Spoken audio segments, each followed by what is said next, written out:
The main thrust of the research really is to not base our choices of interventions or any sort of educational provision for individual children based solely upon diagnostic labels.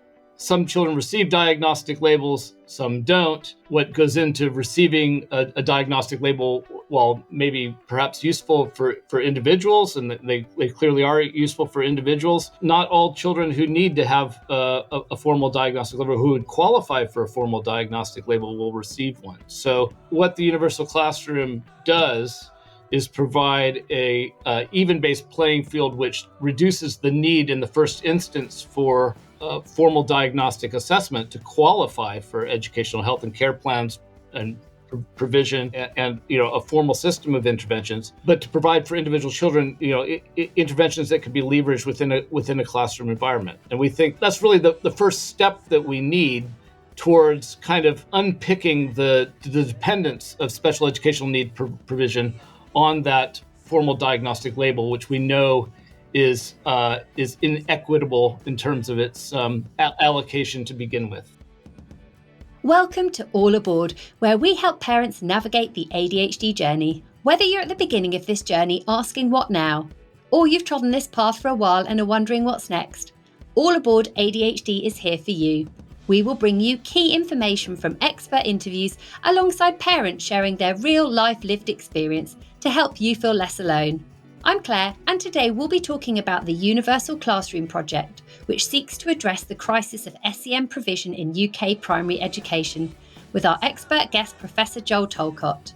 Joel is a Professor of Developmental Cognitive Neuroscience at Aston University. His core research, professional interests and outputs lie in interdisciplinary cognitive neuroscience, particularly in relation to the neurodevelopmental conditions that impact the learning and achievement outcomes of approximately 5% of all children and adults worldwide.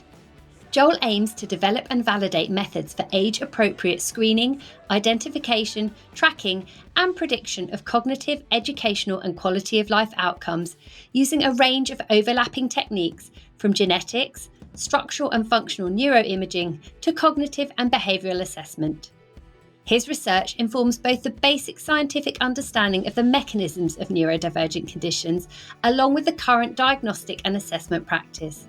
Joel is committed to influencing positive social change through advancing research and policy relevant to the understanding of learning difficulties, and by sharing these ideas into both working practice and public understanding. He currently serves as the executive editor of Dyslexia at Wiley, as well as the director of the Development and Learning Assessment Unit at Aston's Institute for Health and Neurodevelopment. Welcome aboard, Joel. Thank you very much, Claire.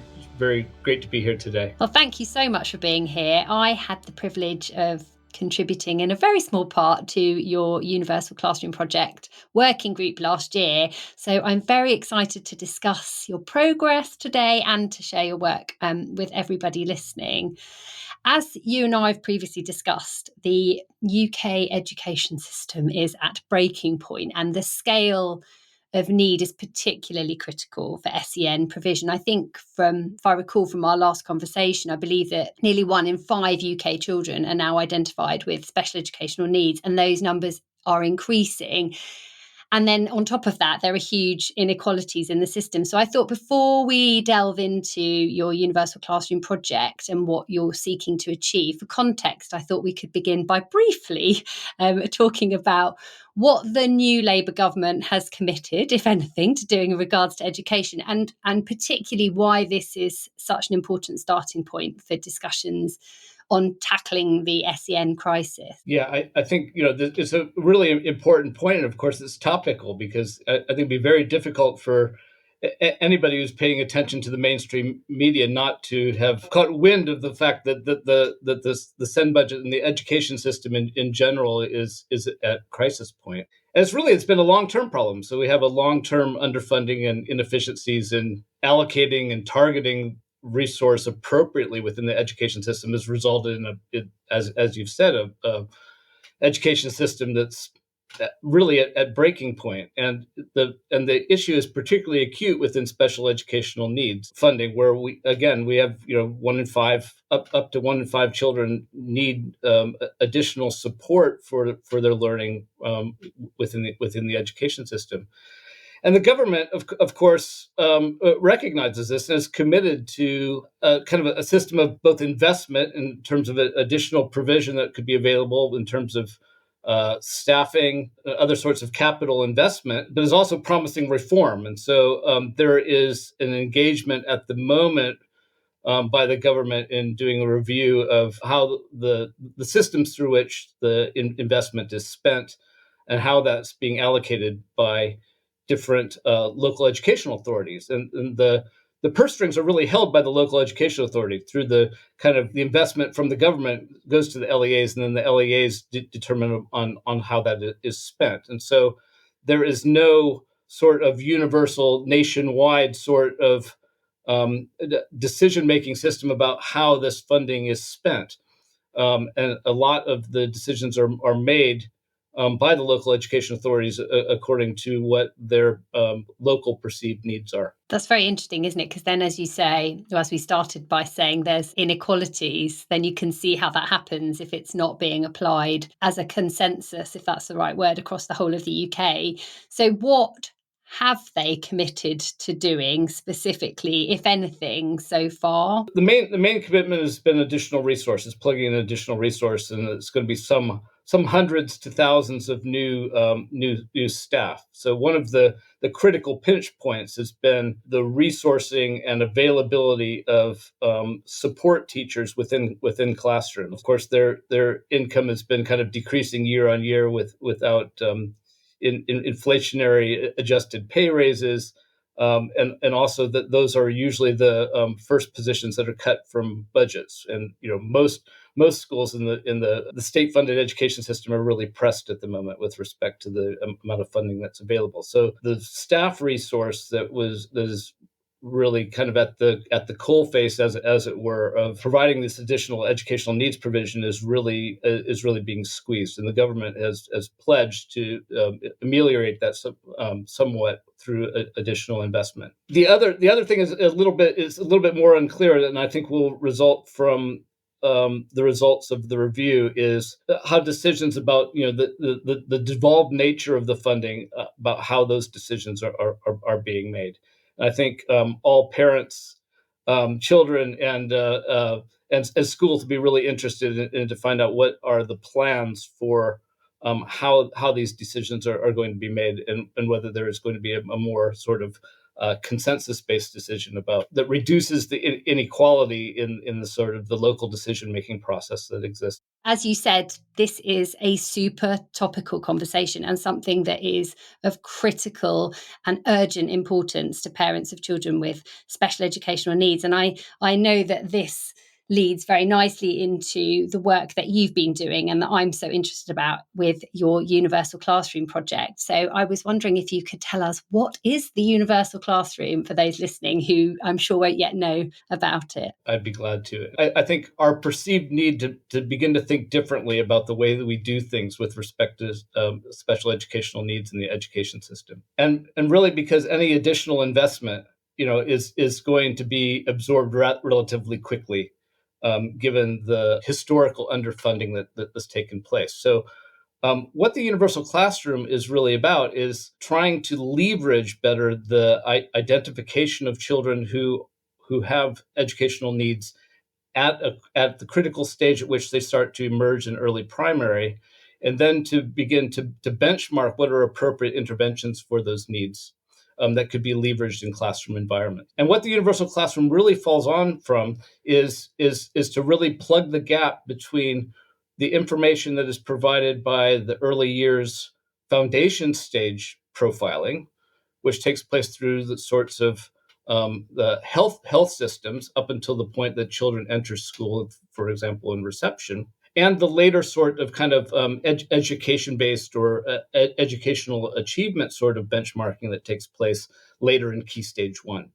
And so what the Universal Classroom is really about is that we know what are the sorts of skills that children need to engage with, learn, and consolidate the primary curriculum. So they need to have the vocabulary of the classroom. They need to have language skills in order to understand what they're being asked to do in a classroom environment. They need to be able to have the other language skills to sound out and learn new words through which vocabulary is developed.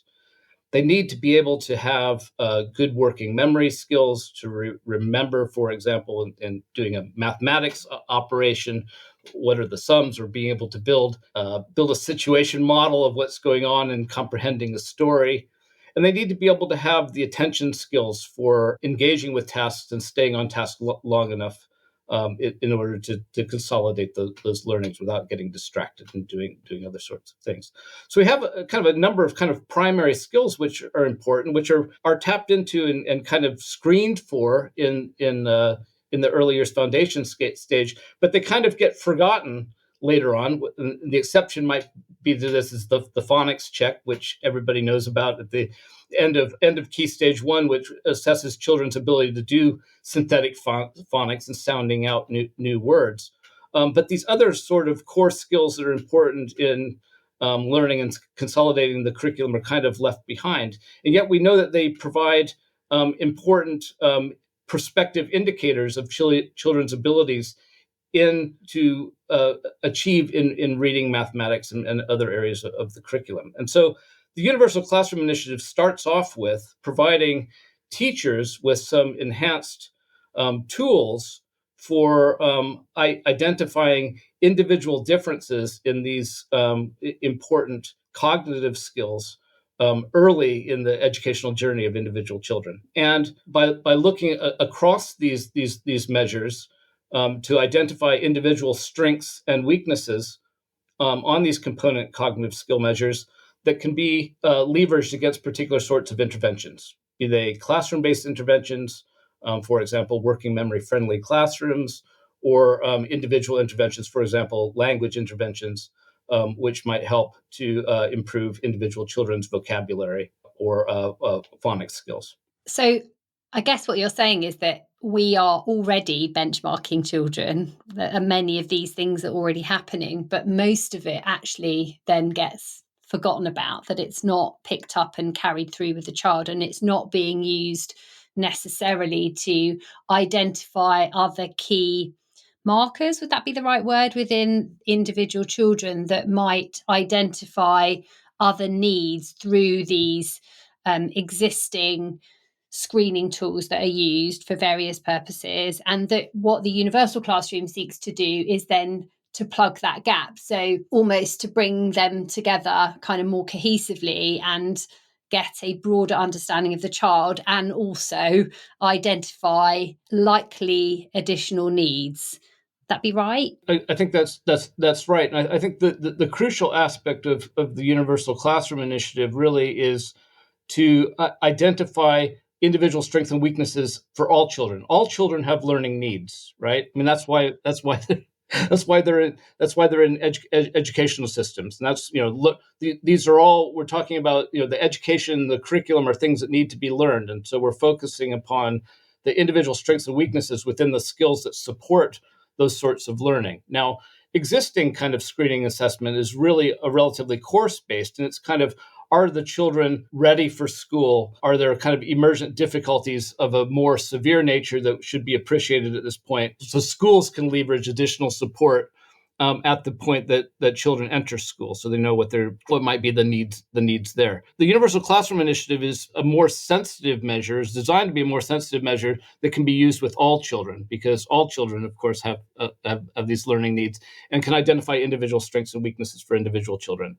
So it's less based upon the need for formal diagnostic assessments that might come with children who are identified with very severe needs by other mechanisms relatively early on. It provides that sort of information which could augment those sorts of processes, but it's targeted more and that's why we've called it a universal classroom approach for all children at this kind of critical stage where they're increasingly engaging with learning activities in classroom environments and adapting to the primary curriculum. It's a very important, valid point, isn't it, that all children have learning needs, and obviously some more than others, but equally all children have strengths and weaknesses. And actually, if we, through your work, if we're able to identify what those are and adapt teaching and practices and tools that can be used in the classroom, that this has a benefit for all children, including those, as you say,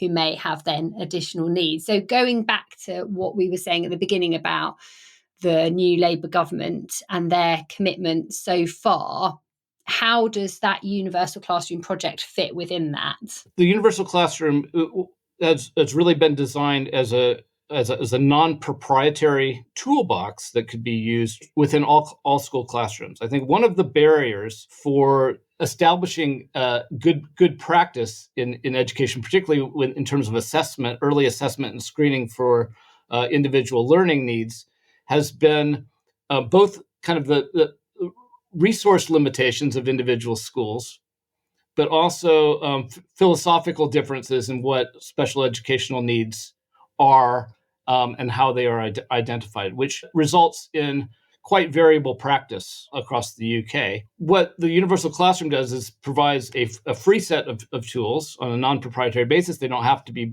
purchased by schools, which can be used by any classroom teacher with all the children in their classroom to identify the individual strengths and weaknesses. Now, that information can be used in two ways then, both relevant to the government's SEN agenda, because they're being used not necessarily in specialized classrooms, but in mainstream classrooms, provides that additional sort of augmentation of information that teachers need really to make sorts of decisions about what to do with emerging learning needs for individual children. So, for example, targeted interventions, or, for example, where more severe learning difficulties might be identified, additional diagnostic support and the more intensive education, health and care plans and intensive interventions that go along with that. So we really think that, if the Universal Classroom found sorts of traction within mainstream schools across the UK, that it provides a mechanism for increasing the equity of the resource available to schools to make these sorts of decisions about individual children, but also streamlines what is already a very kind of clogged diagnostic process where schools or parents are referring children for diagnostic assessments using very different sorts of evidence bases. So if the Universal Classroom then is going to really help balance this, or rather address the imbalance might be a better way of putting it, it's probably worth me exploring with you at this current time how inequalities in SEN provision impact children as things currently stand. Inequalities start with the local schools, and no two schools really make decisions in the same way. There's an awful lot of emphasis placed on the individual decision making of the schools, and the schools may not always have the right sort of information in order to make those sorts of decisions about individual children. And of course, in the context of inequalities in resourcing as well, individual schools may choose to leverage their resources in other ways. And in fact, we have very large differences between the kind of the philosophical orientations of local educational authorities in terms of how they are going to assess, plan, do education provision for individual children when needs are identified. Because there is no sort of standardized approach, of course, this ends up with being two children in different educational authorities or different schools, which have different sorts of resource-based or different philosophical orientations towards SEND, may get very different sorts of experience in terms of the identification of their needs and also quality of interventions that are leveraged against them. The vast majority of children at present go through their entire primary schooling without having their needs identified. So one advantage of the Universal Classroom would just be to increase the provision of information at that early stage, just so needs are better recognized at those early stages and aren't missed. Yeah, I think that's what's so exciting to me actually about all of this work. It's creating a fairer system, if that's the right word, where all children have this same screening, this same identification of their learning needs. And then for those that do have more severe needs that may then need to go into a diagnostic process, that perhaps those are picked up much earlier, because obviously many children, as you say, go right the way through primary school without having their needs identified. And then are often picked up early in their secondary schooling, which brings with it a huge host of other issues at the same time. But to give children an opportunity for those things to be understood at a much younger age, and then to use the toolkit that you talked about to adapt to the needs of the individual children in the classroom to help support that learning. Because I feel I see this a lot, where I live, I'm very fortunate. And it really frustrates me that this stuff shouldn't be a privilege. It shouldn't be accessible only to those whose parents have the capacity to fight or the wherewithal to know how to go about doing something, because all children have the right to being understood, and all children have the right to an education that meets their needs. And I think that's the thing that excites me the most, that your project, something that you've said absolutely, is this free toolkit could help address this imbalance for children. I think the one thing that we do agree on, and we disagree on lots of things in psychology and education with respect to learning. One thing that we do agree on is that early identification of needs and early intervention is crucial, right? That's a bit of a non sequitur. But, we know that for each kind of cohort of children where individual needs are unrecognized or left behind, generates economic losses, on the order of £1 billion per cohort. And that gets close to the sorts of is at least in the range of the scale of the underachievement investment that's needed within the system. So we hope that some of these kind of methods for thinking differently, but providing this additional information to allow schools and children and parents to progress in partnership with learning might be able to provide some improvements in individual quality of life outcomes, but also for those sorts of economic indicators that the government holds so important. That's quite a shocking statistic, isn't it? And as you rightly say, this is not just about education in the moment that a child's in school. This is about life outcomes. And unfortunately, the later that needs are identified,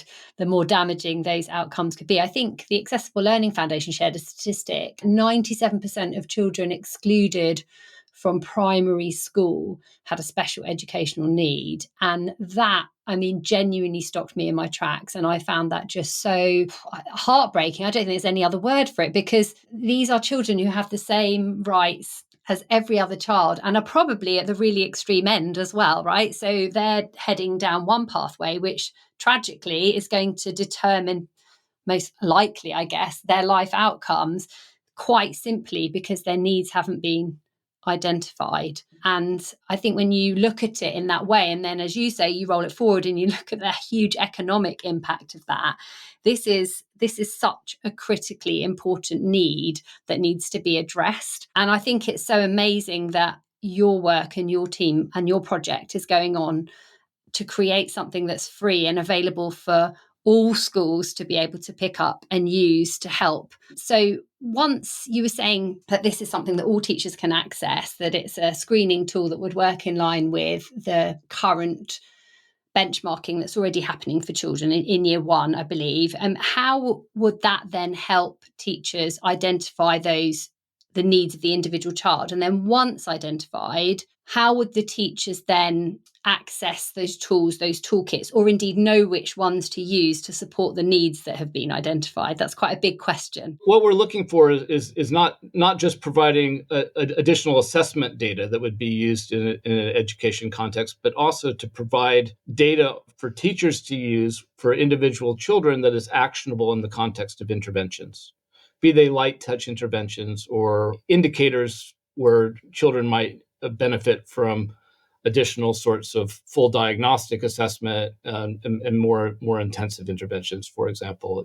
in language and vocabularies. Our starting point for this is that, in ensuring inclusive education that's also equitable across local education authorities is really a basic human right. And how can we achieve this and sustain this in a way that is pragmatic, but also is affordable for the public purse? And so it's not all just about investment, but it's about, working together as a community. And let's face it, we're all in the learning community, right?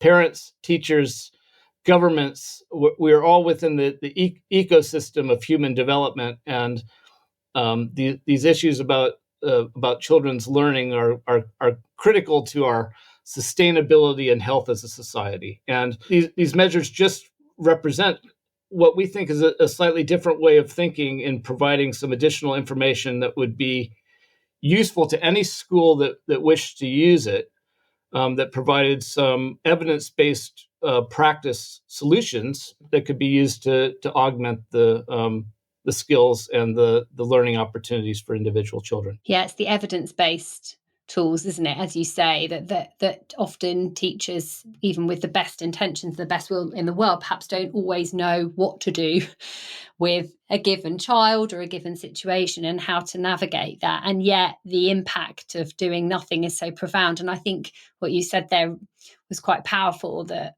it's about having an accessible education system. And when you said that, I thought, you know what, we don't have an accessible education system in the UK. That's what it feels like from my experience as a parent and from my support group locally and all the parents that I know on this journey, that's something that we don't have access to right now. And those are children, for the most part, whose needs have been identified in some capacity. So for those who are going under the radar, whether those are the ones I mentioned earlier in that statistic of exclusion, or their children perhaps who mask, like girls, for example, much more heavily, that this stuff gets picked up and it gets identified, and that we're teaching people in a way that's accessible to them. Because I think that then feeds into the nature of the environment, doesn't it? That we can be so disabled by an environment, and actually it's almost then not a case of the child's brain, our brains being the issue. It's the way in which we're approaching something. And I think you saying that it needs to be accessible, as simple as that sound, in many ways feels so profound, because we are not there at this stage. And I feel like so many children are being failed. And this gives that hope that we can pick things up, we can stop children falling through the cracks, that we can plug those gaps, as you said in the beginning, give teachers the tools to do it, and also bring parents into that process, because you used the word at the beginning, partnership, and I always talk about that quite a lot. So what role do parents play in this approach? Like, how can parents work in partnership if their school was to pick the universal classroom approach, the toolkit up? We've been very, very conscious in creating the toolkit in order for it to receive kind of broader universal usage, is that it should fit into the sorts of day-to-day education activities that already take place in schools. So, for example, parent-teacher meetings, plan, the plan, assess, do, review cycle that takes place in education with respect to children, regardless of their educational needs, and to identify with them and to what are the individual learning needs for individual children. So, for example, when we have parent-teacher meetings, the data from the universal classroom can be conveyed to parents at parent-teacher meetings to confirm with them what's being done in the classroom environment, but also in terms of being able to better communicate what are the sorts of expectations upon the household learning environment, but also the individual student learning environment and moving forward. That stuff then becomes part of a collaborative conversation is so important. And it feels as though there's almost an education conversation there around, and it's not just the child's education, but as you say, working to develop this in line with teachers so that it's not just something else, that it works alongside the requirements and, I want to say, hoops that teachers have to already jump through.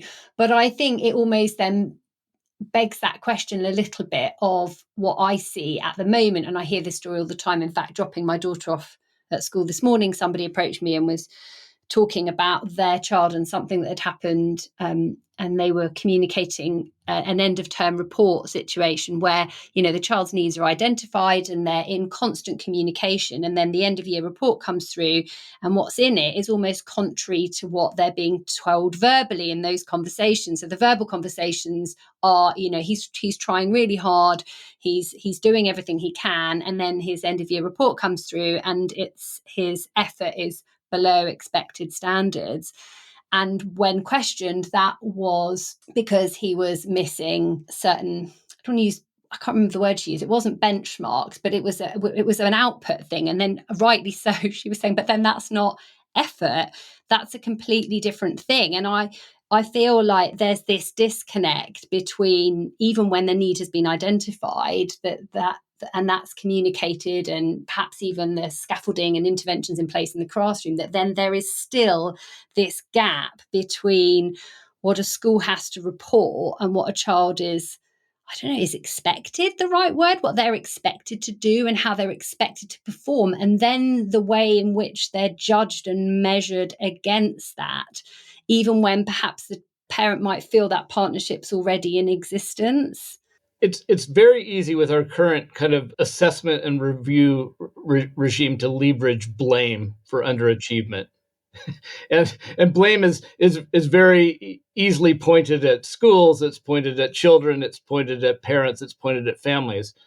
But imagine a situation where instead of attributing blame, that we took a more positivist approach to it and say, let's look at individual strengths as well in the context of weaknesses, in the context of the individual differences that we're seeing in the educational achievement of the child, and look how we can best move forward using the children's strengths as a leverage against achievement in that context. I would so love to see that happen, because I think it should be a strengths-based approach. And when we focus on the individual child's strengths and what they're good at, we can build self-esteem around that. And that has a really positive knock-on effect to everything else. But I think, as you say, the blame is a good word. And often it does lie at the child's feet when it then comes to, these end-of-term reports. Because I heard someone say once, nobody in life, in the history of humanity, has ever achieved anything by doing more than their best. And I think it's true, isn't it? All of us have totally different skill sets. We have totally different strengths. We have totally different interests. But it doesn't mean, because we are underachieving in inverted commas, that we're not trying our hardest. And somehow it feels as though that gets forgotten about a lot. And I guess my hope and why I get so excited about the work that you're doing is that my hope is, by bringing the universal classroom in to schools, that we can start to, as you very simply put it at the beginning, plug these gaps and start to change the mindset and realise that this is something that applies to all children, and it's almost unique to their individual learning needs, whether those are kind of additional or not. So I guess that then begs the question of, where are you in the process with this, and what are the next steps? Well, I think, one of the things that we do know, there is an emerging evidence base about what works with respect to interventions. And I think if we give teachers, children, and parents credit that everybody's motivated to do their best, as you said, that's a really good starting point. In the context of an emerging evidence base on what works as far as interventions, it then becomes a process of matching interventions up to those that are best tailored to the individual needs of individual children then.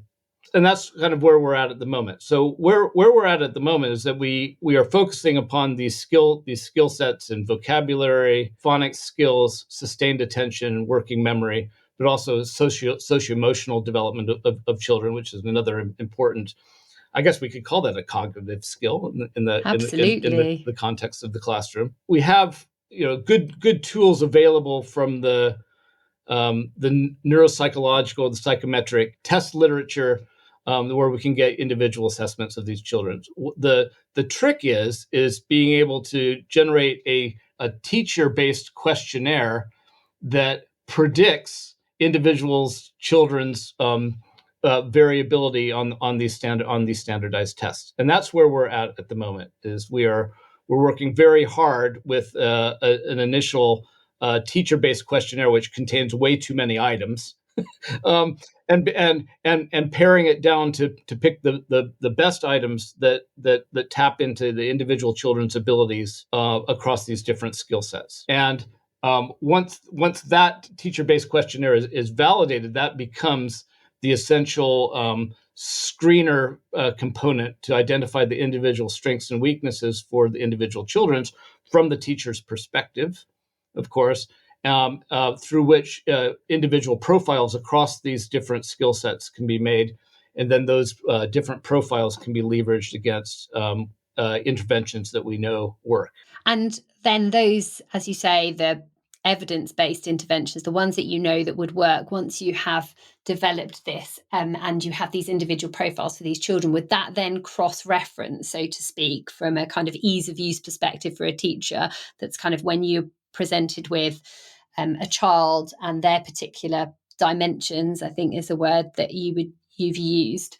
That gives that teacher almost like a plug and play in for this particular child, use event interventions 3, 7, and 10 or something like that. Would it be that simple in its approach? Yeah. Well, I think that initially that's exactly what it would be. So, we're all about augmenting understanding of the individual differences. So this is really an individual differences approach to understanding those kind of core component skills which are important for learning. And what you do with individual patterns of strengths and weaknesses in the context of interventions. As I said earlier, there's no use just us putting in together another regime of testing that prevents burdens for everybody involved. It has to have some actionable evidence-based practice that comes with it. And the most straightforward way to do this is to use the emerging profiles that come out of this assessment to signpost against existing interventions which we know work. And the guidance for the measure will contain this sort of information as well. I think it's the individualization that makes me feel so hopeful, that we can tailor this to the needs of the child rather than just kind of taking a blanket approach, which perhaps under which many kids fail. So what does the future hold then? If you're obviously currently in the stage of working through the tool that you're developing in line with teachers and trying to kind of really reduce that down, how do you envisage this, or how do you hope this is going to play out? The main thrust of the research really is to not base our choices of interventions or any sort of educational provision for individual children based solely upon diagnostic labels, right? We know that some children receive diagnostic labels, some don't. What goes into receiving a diagnostic label, while maybe perhaps useful for individuals, and they clearly are useful for individuals, not all children who need to have a formal diagnostic label, who would qualify for a formal diagnostic label, will receive one. So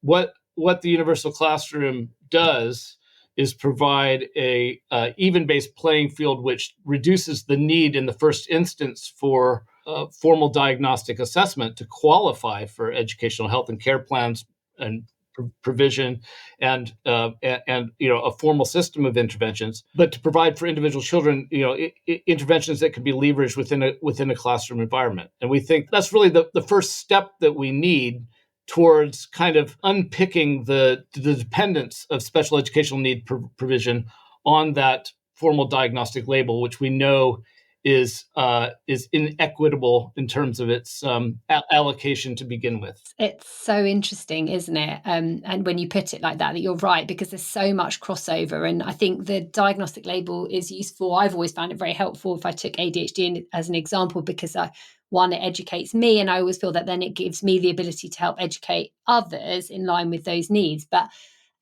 as you were saying, if you can use the universal classroom as a tool to unpick the process that currently exists and to create a universal environment for all children from a very young age that helps identify their individual learning needs and then teach them in an individualized approach that then not takes away the need of the child at all, but it's the opposite, isn't it? It's once you're meeting those needs and you're meeting them from such a young age and you're meeting them across the board, regardless of what those individual needs are and the dimensions that they fall under, that then the current SEN provision model, if I'm understanding what you're saying correctly, is almost no longer necessary because we are taking an individualized approach from the very beginning. It sounds like the dream. Have I understood that correctly? I think what we're proposing is that we sidestep the need for a formal diagnostic label to provide good quality instruction and interventions when necessary for individual children. That it's based entirely on their learning need, whatever that might be. Well, that's what we're talking about, is learning. Yeah, it is. It makes me feel, that's, I don't mean a dream in a sense that it won't happen, but it feels like if we can, through your work and research, have a tool that is accessible to all children in all schools, that it becomes something then that balances the inequality and changes the way in which we teach children, could have, just a life-changing impact on many children, not just in their school journeys and their self-esteems, but as you said, when you were talking economically, like their future life outcomes. So when do you imagine something like this would be available? You might not want to answer that. Well, we're really pushing towards having a prototype available for use in any school that wants it from next autumn. Oh, wow. So from September 2025, would that be? Oh, exciting. And how do schools find out about it then, if that's the case? We will make this widely known through dissemination channels. In fact, we can do it through you, Claire, if you'd like that. I would love that. Yes, please. Yeah, but we will have some. We're looking to publish interim evidence this summer, and going forward with the preparation of the guidance materials, which are absolutely crucial.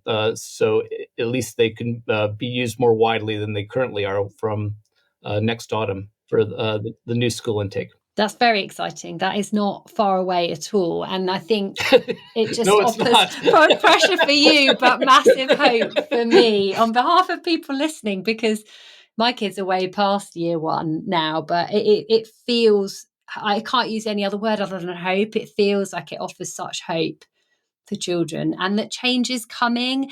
And thank you on everybody's behalf for doing the work that you're doing on this project, because it genuinely feels like maybe change actually is afoot, and maybe there is a different way of doing this. And I know when I very first met you in the Houses of Parliament, the first conversation I had with you, through to the just absolute privilege and honour to be involved in your working group that day, that I felt so excited about this and really keen. And I feel many ways in this conversation, I'm not sure I've even done the work and the research and where you're at in the Universal Classroom Project justice in communicating that. But I would absolutely love the opportunity to share more of this with people who listen, the parents who listen to this podcast, and through my channels, because I think anything that we can do, and I know I speak on behalf of many parents, to proactively help that progress, then we would be more than happy to support you in any way we can. The key thing for me is really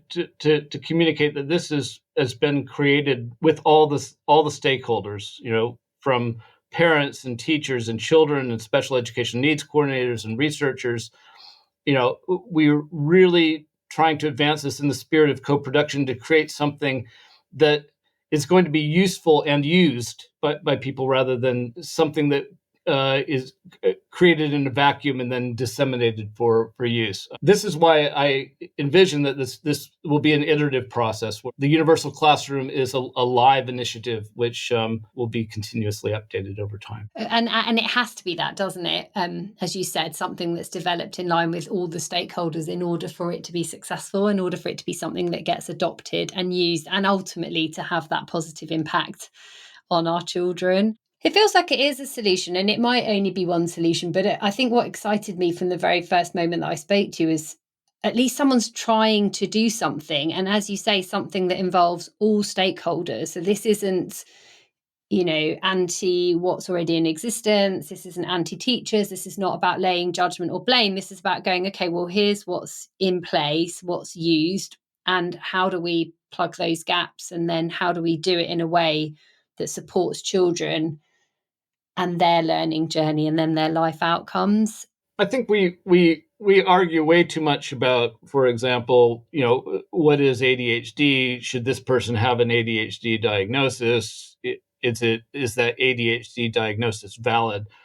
Without saying, well, this person has, for example, in the context of education, learning needs, what are their learning needs? And by better having this sort of dialogue about what are the mechanisms of learning, we can identify individual differences in learning needs and do something about them. Do no harm, right? Yeah, absolutely. And it starts the conversation, doesn't it? Ultimately, however this tool is adopted, it's the fact that it's starting the journey, and it's the fact that something proactive is being done, and the possible changes to a child's life outcome. All children, as you said, based on their learning needs. I only learned myself very recently, I'm training with ADCA, about different processing modalities. So I had genuinely, I'm 44, I've gone through my whole life, obviously for the most part, not actually really even understanding myself based on my own learning needs, and getting to this point where somebody presents processing modalities to me, and I'm learning about the difference between, for example, verbal processors. And even that was just this huge light bulb moment, because that's the nature of my brain. That's the way I learn. That's the way I process information. And suddenly everything made sense to me about the way I go about certain things, and also the things that I'd struggled with. So I can see how having this understanding, regardless of any sort of formal diagnosis, is so valuable to absolutely each and every child. I mean, it genuinely could have such an amazing impact. I feel like this, if nothing else, genuinely starts the conversation and genuinely begins to see change. I really think it has to be at least one way forward, in the sense that this kind of artificial process that has existed for 150 years of using the Diagnostic and Statistics Manual, where at some sort of diagnostic threshold, somebody gets a diagnostic label, and the ones who just needs but don't meet diagnostic thresholds don't get the label and don't get resourced. It needs the shake-up, doesn't it? It really needs the shake-up, because we actually fundamentally live in a completely different world, and I guess have to be much, much more aware of the impact environment plays on those needs, and how we identify them. I think in my thing I was most excited about, I don't know if that's the right word, passionate about, when I was very, very fortunate to take part in your working group, was adding in the socio-emotional stuff, because to me that's something I'm really passionate about. And if I think about the difference between my two children, my son's 13 and my daughter's 9, actually she would fall under the radar in many ways, because she doesn't struggle academically the way my son is, or does. And yet her emotional needs are highly, highly, highly masked, but oh my goodness, they're there.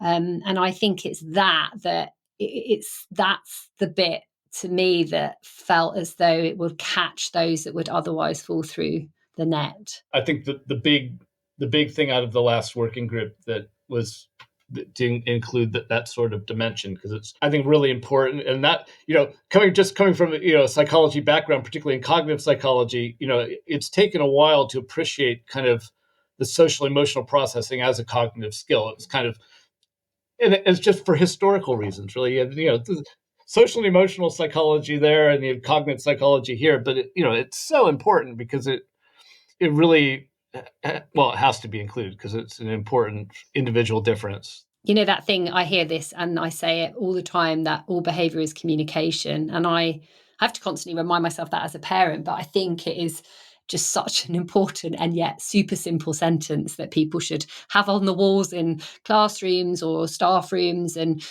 because, all children, they are children, they're not mini adults, are communicating something based on their behavior. And it's usually some form of need that is not being met. And in a learning environment, that's going to be a learning need. So for the fact that you've included that dimension, that was the bit I was genuinely most passionate and excited about as a kind of outcome. Yeah, and I think that's really important also. We touched on the basics, and I guess another role of the parents, of course, is to validate or otherwise those teacher observations, because if a child has a difficulty, then it should not just be present in school, or if it's present just in school but not in the home, then that tells you something different than if it's present in both places. Yeah, absolutely. The environmental impact, 100%. And I think you see that even more so. For example, my son recently changed school. He's in year 9, and the difference in him from one environment to the next is so, I'm kind of lost for words here, so significant, it's so vast that it highlights so acutely how he was being disabled by the environment that he was in. Like the first line of his school report at the end of this first term in his new school, and he's also had a huge amount of change that's gone with him moving over to this school. It said, it's clear that he is a delight in any classroom. And I just thought, oh my God. And by the way, this is not a specialist provision he's gone into. It's a school that is much more in line with his learning needs, to use your word, and his interests. But when I read that, I just, yeah, it's such a powerful sentence. And I don't think that would be something I would ever have heard out the mouths of the teachers at his previous school. Well, it's a game changer with respect to, your engagement with the school and the teachers, going into those parent-teacher meetings then becomes something that's less, you deal with less trepidation.